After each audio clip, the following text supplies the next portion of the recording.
Hi, it's Pastor Jamie with Together Ministries, and I am here with day 12 in our 21-day prayer and fasting journey.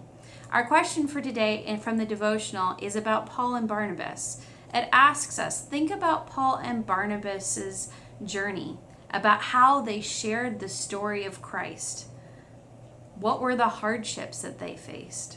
And the reason why it asks this question is because, one, Paul and Barnabas went on a missionary journey. They went different places to tell people about the story of Christ to see if they would respond and begin to follow Jesus as well. And number two, those missionary journeys were not entirely successful. In fact, in chapter 14 of our reading, we read about at least 3 of the cities that these men went to. The first city they go to is kind of not the most successful situation. Paul and Barnabas have to leave and run out of town because the Jewish leaders have gotten together and planned and plotted to kill them.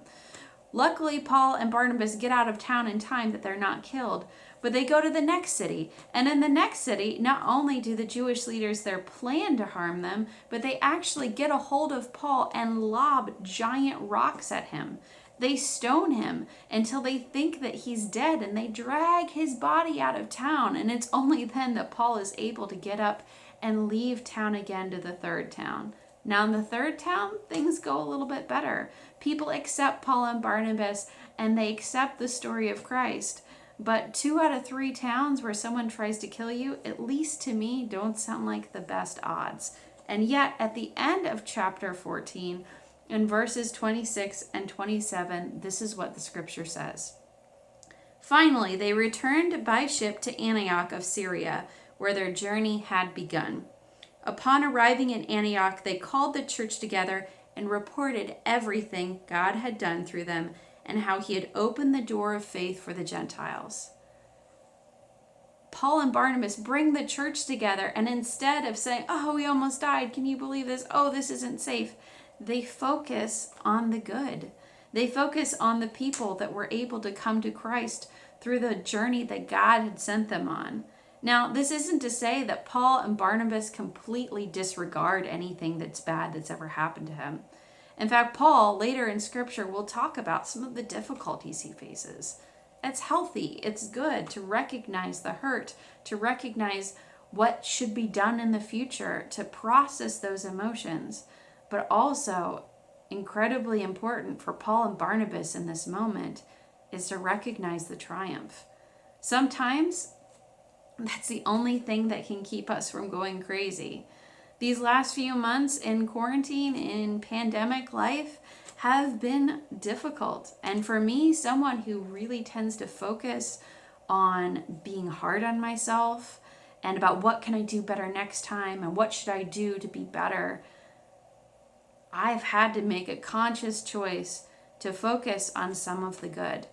And so that's the challenge I'm going to give you this week. Not to disregard the bad, not to, bury that down and not process it, but also to make a conscious choice to focus on the things that are good. For me, these last few months, it's been making a choice. I try to do it day by day, but don't always do it every day, but I make a list of 3 different things. And the first thing is those things that I was thankful for the day before. What happened yesterday that was good? Where can I see God working? What made life a little bit more joyous than the day before? And I make a list of that. Number 2, I list the things that God helped me to do that were good. It can be as simple as I made dinner and we didn't get fast food. Or it could be as simple as I didn't yell at my kids yesterday. Or I read them a story, or I read them from something from the Bible, or I called a friend who was having a hard time, realizing and recognizing the good that God can do through us. And number 3, after those 2 things, noticing the thankful and noticing how God can work through me, after that, I make a list of what needs done today. What can I do today that is better than yesterday?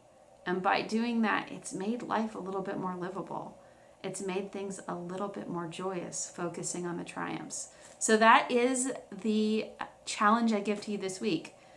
For the next 7 days, at very least, make a list of the things you're thankful for. And if you really want to challenge yourself, make a list of how God's worked through you and how God yet can work through you to do his good.